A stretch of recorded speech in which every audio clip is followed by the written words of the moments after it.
From calling out ignorant interviewers, just because you're offended, it doesn't mean you're right. to harshly critiquing them. Congratulations on already fucking it up. It's next week, you moron. Here are 8 times Ricky Gervais shut down disrespectful interviewers. Starting with an infamous 2018 interview on The View, where Ricky schooled Joy Behar on his style of comedy. Well, when you go on the Golden Globes, a lot of time you are politically incorrect and hilarious, of course. Thank you. And so, Thank you.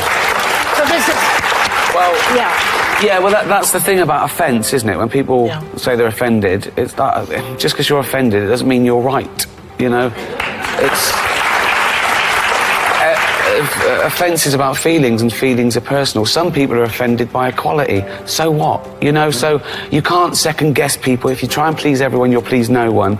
With comedy as well, I think you've got to deal with taboos and contentious issues, and sometimes you deal in irony, and some people don't get that. But you know, you can't legislate against stupidity, otherwise you'll be doing nothing. While this interview was tame enough, things would get wilder the next time Ricky made an appearance. Are you a germaphobe? Are you not a hugger? No hugging, no touching, you're germaphobe? No, they said keep it quick, just go and sit down. Oh, okay, so we can touch you? Yeah, of course, yeah. Okay, I'm like, wow, you just thought you were huggy. Because you gave hugs the last time you were here. I feel like a strippogram. Who's got $1? You know, we haven't seen you really around since the Golden Globes, where you were a low profile. Yeah, well, they attacked you, but they said that you were mean and rude, and you were surprised at that. You were surprised. Let me just read one of the things they thought I am mean was... and rude. I'm surprised they attacked me for it, though. Yeah, exactly. Let me read one thing they thought was mean, and we'll decide whether it was mean or not, okay? Referring to Sex and the City 2, you said, I was sure the Golden Globe would go to the team that airbrushed that poster. Yeah. A little sexist. No, it's not. Why is it sexist? Well, because you're saying that the girls are older and they need to be airbrushed. No, I think they look great at their age. Oh. Why hide it? Oh. I don't think that you lose your sensuality or your beauty because you hit 53. I'm saying, why are they hiding it? And it seems the host didn't get the memo of never challenging Ricky with dumb questions. Okay, so I want to ask you about the HBO special, like, Talking Funny. We just saw a clip from it, right? So we got Jerry Seinfeld, Chris Rock, Louis C.K. No women comedians on that panel? Who would you replace? I don't know. Replace or add?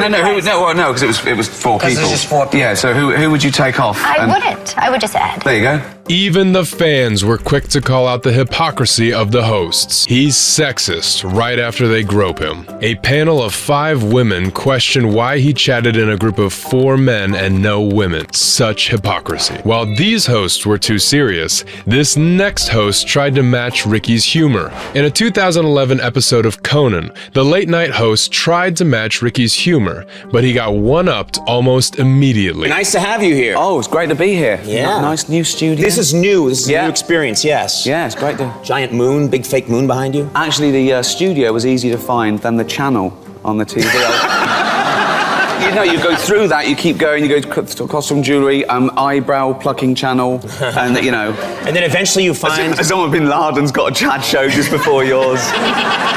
It's very good. So I'd like to do one, you know, with showrunners, you know. With talk show hosts? Yeah.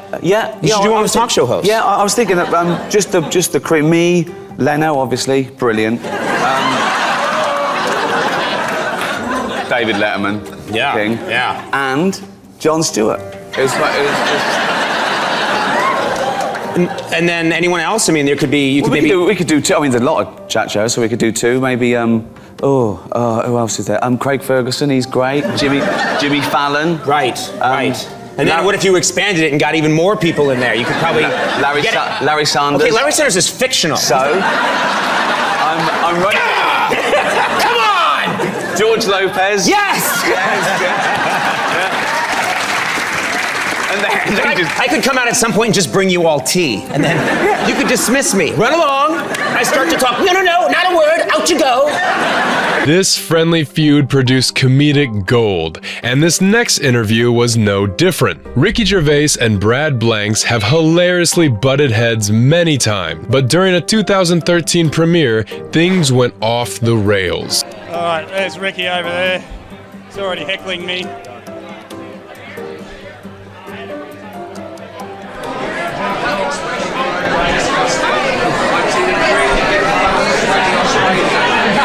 Thank you. You've kind of been like my father figure in the media business. How can I give birth to that? Proud of you, mate. It's wonderful to see you again. Very much. Junior, you are. It's a horrible. It feels worse than it looks. Imagine that. Just think of that. So look at that, right? And then imagine it feels and smells worse than it looks. And I'm married. And imagine what it tastes like. Christ. Yeah, thanks for that. I'll show my missus that one, Ricky. Ricky and Brad's toxic relationship dates all the way back to a 2008 HBO interview. We've got a cartoon in England for a cereal called Sugar Puffs, and there's a thing called the Honey Monster, which sort of reminds me of you, but I don't know if that travels internationally. Yeah, well, you're going to love this. As you know, I married an English woman, and when she first met me, the first week of our courting period, she'd ring her sisters up, and they sent the photos off, and the sisters came back. You know what he is? What? He's the Honey Monster. Really? So that's great, Ricky. I don't know how you nailed that one down. A huge, giant alien baby with a thyroid problem. I can keep them coming. Well, is it the head? Is the fleshy part? No, it's just you're big happy. You're a big happy monster. All right. I know you. This is all affectionate. This isn't an insult. Ricky and Brad go to great lengths to make everyone think they can't stand each other. We'll sit around and we'll watch this. Let's just swear then. Ricky. You dope. Insult each other. You you big fat of a lummox. You little You big Australian sweaty of a useless. I loved you when you were fat. You That's the best insult. I loved you when you were fat. That's brilliant. I still love you when you're fat. But the audience knows the truth behind their dynamic. You can tell Ricky enjoys Brad's interviews. Ricky always has a time for Brad, and it's fantastic. Brad Blank should be the official interviewer of Ricky Gervais. That is all. But while these interviews were in good fun, this next one definitely wasn't. In a 2007 Sky News interview, Ricky Gervais and Russell Brand teamed up to put an unprofessional interviewer in check. People are having a good deal of fun, including these two gents, Russell Brand and Ricky Gervais. Try and behave yourself, gentlemen, if you can. Do that again and do the names. No, I'm not doing it again. That's fine. Like he's Russell Brand, I'm Ricky Gervais. I think people can work this out. I think people can work it out. The short one and the tall one, so don't worry about that. Now, as far as you're concerned, which is which? I don't know, I haven't worked that out yet. As far as you're concerned, That's his attack. That's his first attack on you, Ricky. Oh, What's yeah. Say about me? Are you here tonight just to enjoy the content? I'm not here tonight. To do the job. I'm not even here tonight. He is. This is He live. is. This is pre-recorded. Right. Okay. Well, this is all going horribly wrong. You asked us. I know. I'm regretting it now. I'm regretting it now. No, it's a pleasure to be here, and everyone here is an absolute professional. Except him. It's a shambles. Are you drunk? Not yet. And when Ricky tagged in Russell Brand, it got even worse for the interviewer. I'll ask you, climate change. Is it something you think seriously about? You're the preferable one. Right. Imagine that. Someone would rather talk to you than someone else. It's quite a mark on your character that he's turned to me. Yeah, of course I care about climate change. Now, as individuals, we can do an awful lot.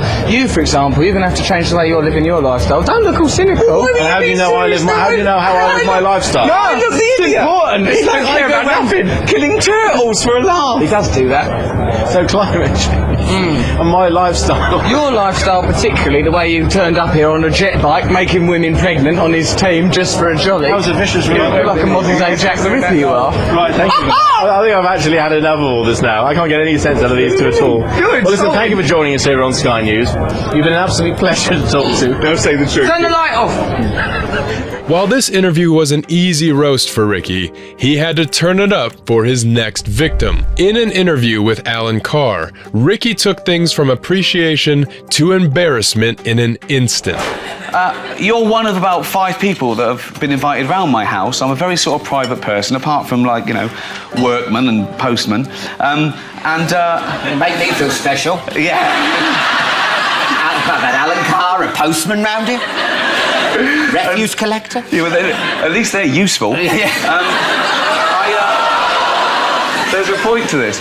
So he comes in, and there's loads of awards everywhere, and there's sort of sculptures and works of art and antiques. One of which is a huge ceramic chicken that I bought back from New York. He comes in, he goes, "Oh, I love your big In another Chatty Man interview, Ricky and Alan cemented how good they were at friendly fire. Oh, no funny business. There you go. Not on this show.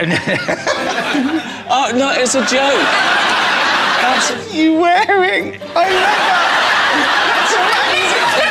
You're turning up in a grey, something they wouldn't even have in TK Maxx. Look at it. Alan was able to go toe-to-toe with Ricky, but this next interviewer struggled to handle the comedian's tantrums. In a 2017 interview on The Tonight Show, Ricky turned Jimmy Fallon's good intention into a moment that made Fallon second-guess himself. David Brent is back. I want to talk about it because this is going to be, I love that character. Oh, thank you very much. You look great, by the way. I look great? Yeah. Is that sarcasm? No, it wasn't. You see, this is the thing with you, it's a talk show. Oh, you look great. Even though, look at me. Of course I don't look great. Look, I'm worse than last time. Last time we talked about getting old and losing my hair and distended testicles. And now it's 6 months later, so now it is worse because I'm getting fat again, which is, no, because listen, right. I know it's not terrible. You're not going to see me on one of those documentaries yet, but it's a slippery slope, right? And Ricky's rant would only make Jimmy regret the moment he ever threw the compliment. See, this is the problem. You think, oh, you're all right, but then you see you see those guys on documentaries, and they're like £700, and I'm thinking, but when they got to £300, didn't they go, oh, this is a bit much? Do you know what I mean? It's not a surprise to become £700. You have to work at it every day. So when they were weighing themselves and they had to get the neighbour in to tell them what the scale said, wasn't that a clue?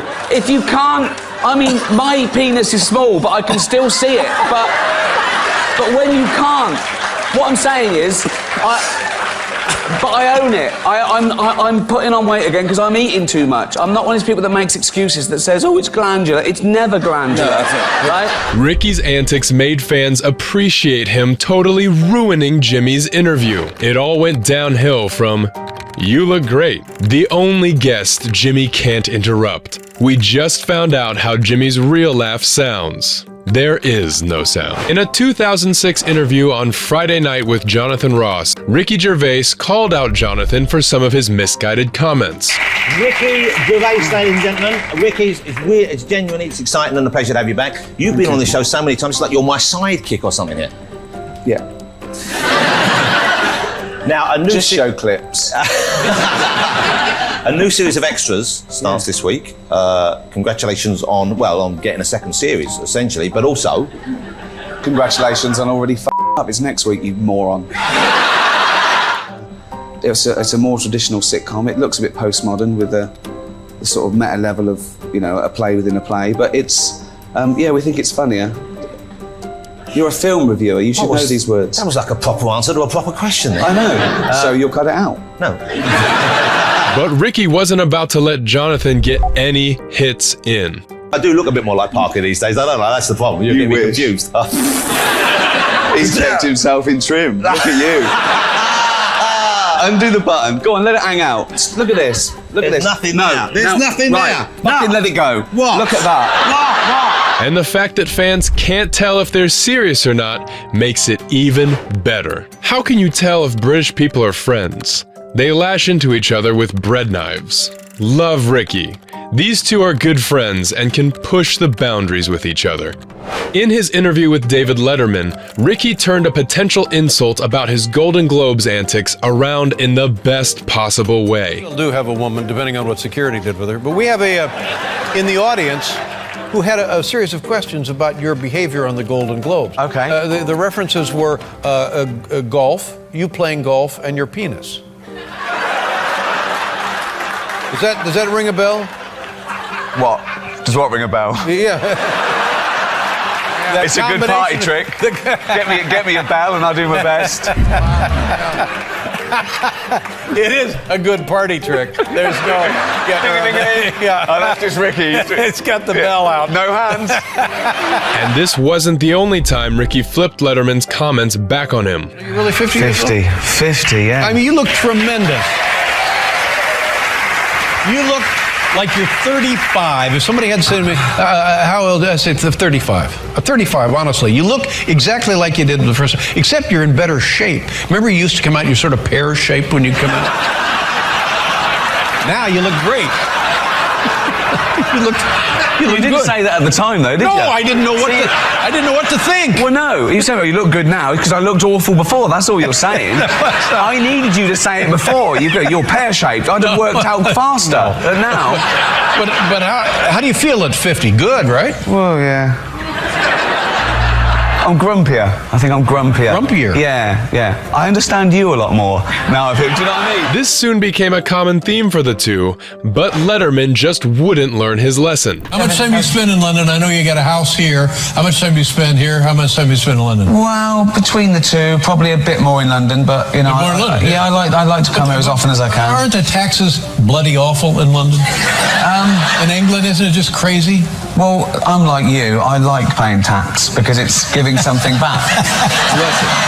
Even with their digs at each other, fans could feel their chemistry shining through. The chemistry and friendship between these two, impeccable. When Dave has an interest and a respect for his guest, he's amazing. The two of them are so great together. Best interviews. Smart, awkward, brutal, silly, but always funny.